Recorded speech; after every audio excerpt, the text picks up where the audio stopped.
وعلیکم السلام. نحمد و نصلی علی رسول الکریم اما بعد فاعوذ باللہ من الشیطان الرجیم بسم اللہ الرحمن الرحیم کیف تکفرون باللہ وکنتم امواتا احیاکم ثم یمیتکم ثم یحییکم ثم الیہ ترجعون. میرے عزیز ساتھیوں، میں آپ کو تھوڑا مختصر سا ٹائم دوں گا.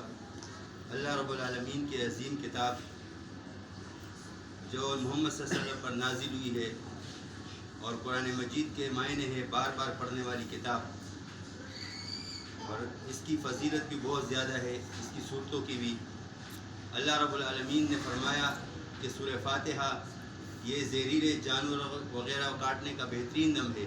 کوئی بھی چیز آپ کو ڈس لے، کاٹ لے تو اس پر دم کرنے سے اس کے اثرات ختم ہو جاتے ہیں زہر کے. اسی طرح سورہ بقرہ جس گھر میں پڑھی جاتی ہے اس گھر میں سے شیاطین بھاگ جاتے ہیں، جنات بھاگ جاتے ہیں. اور خاص کر آمن الرسول جو 2 آیتیں ہیں وہ پڑھنے سے اگر جادوگر پر وہ ہو، کسی پر وہ ہو، تو جادو کے اثرات بھی اللہ رب العالمین اس کی برکت سے ختم فرما دیتے ہیں.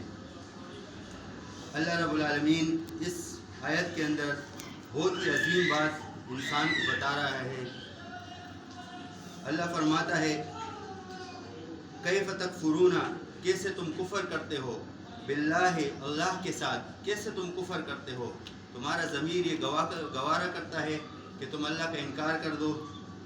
وکنتم، حالانکہ اللہ فرماتا ہے وکنتم، تم امواتا مردے تھے، تمہارا کوئی وجود نہیں تھا، تم اس دنیا میں نہیں تھے، کہیں بھی تمہارا نام و نشان نہیں تھا. لیکن اللہ رب العالمین فرماتا ہے کہ تم امواتا مردے تھے، تم عدم میں تھے، پھر اللہ نے تجھے وجود بخشا. فاحیاکم، پس زندہ کیا، تمہیں زندہ کیا، یعنی تمہیں پیدا فرمایا. ماں کے رحم کے اندر تم 9 مہینے تک رہے اور اس کے بعد تم پیدا ہو کر دنیا میں آئے اور تم نے آنکھ کھولی، تمہیں زندہ کیا. زندہ کرنے والی ذات کون ہے؟ اللہ رب العالمین کی ہے. تمہارا کوئی وجود اس کائنات کے اندر نہیں تھا، تمہیں کوئی نہیں پہچانتا تھا. لیکن جب تم دنیا میں آئے تو اللہ رب العالمین نے تمہاری پہچان کرائی، تمہارے رشتے بنائے، تمہارے ناطے بنائے، تمہارے ماں باپ تمہاری آنکھوں کے سامنے آئے، تمہارے رشتہ دار تمہارے آنکھوں کے سامنے آئے، تمہارے یار دوست آئے، دنیا کے نظارے تم نے کر لیے. یہ کس نے کیا؟ یہ اللہ رب العالمین نے کیا. حالانکہ تم مردہ تھے، پھر اللہ نے تمہیں زندہ کیا. پھر یہ نہیں کہ تم ہمیشہ اس دنیا کے اندر رہو گے، بلکہ یہ امتحان گاہ ہے. کون تم میں اچھے اعمال کرتا ہے، کون برے اعمال کرتا ہے. تم دنیا میں ہمیشہ نہیں رہو گے. پھر اللہ فرماتا ہے ثم یمیتکم، پھر اللہ تمہیں موت دے گا، تم موت سے ہمکنار ہوگے. ایک نہ ایک دن ایسا آئے گا کہ تمہارے جنازہ 4 کاندھوں پہ رکھے یہ لوگ لے جائیں گے اور تمہارے رشتہ دار تمہیں دفنا کر آ جائیں گے. پھر یہ معاملہ یہاں ختم نہیں ہوگا کہ بس مر گئے، معاملہ ختم ہو گیا. نہیں، ثم یمیتکم ثم یحییکم، پھر اللہ تمہیں زندہ کرے گا، پھر تم اپنی قبروں سے اٹھائے جاؤ گے، پھر اللہ کی طرف دوڑائے جاؤ گے. ثم الیہ ترجعون، پھر تم اس اللہ کی طرف واپس پلٹا دیے جاؤ گے. وہ تم سے حساب کتاب لے گا اس دنیا کا کہ تم نے اچھے کام کیے یا برے کام کیے. یہ کائنات کی بہت بڑی حقیقت ہے. اگر ایک انسان وہ اللہ کو نہیں مانتا ہے لیکن وہ موت کو ضرور مانے گا. کیوں؟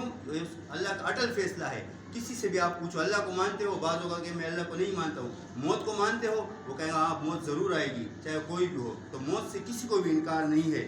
تو یہ اللہ نے بہت بڑی چیز ہمیں یہاں بتائی ہے. پھر اللہ نے آگے انسان کی عقل کے مطابق ایک اور بات بتائی ہے.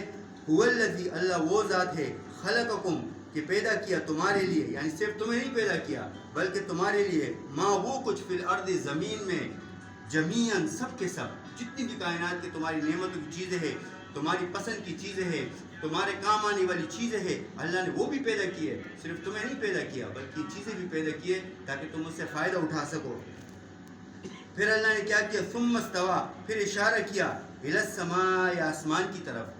اللہ کا عرش پہلے پانی پر تھا لیکن جب اللہ نے زمین آسمان بنائے تو اللہ کا عرش وہ اوپر چلا گیا اور اللہ رب العالمین نے اپنے عرش کو اوپر کر دیا. فسواہن، پس برابر ہو گئے، 7 سماوات، 7 آسمانیں، 7 آسمان اللہ نے برابر کیا. اور زمین سے لے کے آسمان تک کا جو فاصلہ ہے، کسی تیز رفتار چیز پر آپ بیٹھ جائے، روانہ ہو جائے تو 500 سال کا راستہ ہے اس آسمان تک پہنچنے کے لیے. اور آسمان کے بیچ میں بھی راستہ ہے، جب آپ اس آسمان سے نکلو گے تو 500 سال کا سفر آپ کو اور چاہیے. اسی طرح جو دوسرا آسمان تک آپ پہنچو گے اس کے لیے 500 سال کا وقفہ آپ کے لیے چاہیے پہنچنے تک. تو اللہ کی عرش تک پہنچنے کے لیے انسان کو 95 سال چاہیے اللہ کے عرش تک پہنچنے کے لیے. یعنی اللہ رب العالمین اتنا اوپر ہے، لیکن پھر بھی اللہ فرماتا ہے کہ میں تمہاری شیرک سے زیادہ قریب ہوں. اتنا اوپر ہونے کے باوجود وہ اللہ رب العالمین ہماری شیرک سے زیادہ قریب ہے، اور پھر بھی وہ ہم جا کے دوسروں کو پکارتے ہیں، دوسروں کو آوازیں دیتے ہیں، دوسروں کے نام پر منتیں مانتے ہیں، دوسروں کو اپنی تکلیفوں مصیبتوں میں پکارتے ہیں. پھر اللہ فرماتا ہے کہ میں نے بنایا تمہارے لیے زمین کو جمیعاً سب، یعنی زمین بھی ساتھ ہے. جیسے آسمان اللہ نے یہاں ذکر کیا ہے لیکن زمین کا ذکر نہیں کیا کہ ساتھ ہے، لیکن آگے بھی جا کے ہمیں پتہ چلتا ہے کہ 7 زمینیں اللہ نے پیدا کی ہے. اور حدیث میں بھی ایک حدیث آتا ہے کہ اگر کسی نے کسی کے بارش برابر زمین پر قبضہ کیا تو اللہ رب العالمین قیامت کے دن اس کے گلے میں 7 زمینوں پر ٹوک ڈالیں گے. یعنی اس سے یہ ثابت ہوا کہ جس طرح 7 آسمانیں ہیں اسی طرح 7 زمینیں بھی ہیں، لیکن اللہ نے صرف یہاں زمین کا ذکر کیا ہے. وَهُوَ بِكُلِّ شَيْءٍ عَلِيمٌ، اور اللہ ہر چیز کا جاننے والا ہے. جو تم کرتے ہو، جو تم بوتے ہو، جو تم سوچتے ہو، اللہ رب العالمین اس سے واقف ہے. جو تم اسلام کے خلاف سازشیں کر رہے ہو سب اللہ کو پتہ ہے. تو اللہ رب العالمین سے دعا ہے کہ اللہ ہمیں اس قرآن کو سمجھنے، اس پر عمل کرنے اور اپنے بچوں کو اس میں پھیلانے کے لیے اللہ رب العالمین سے دعا ہے کہ اللہ ہمیں توفیق دے تاکہ اس قرآن کی تعلیم کو ہم آگے پہنچا سکیں. وما علینا الا البلاغ. والسلام علیکم ورحمۃ اللہ وبرکاتہ.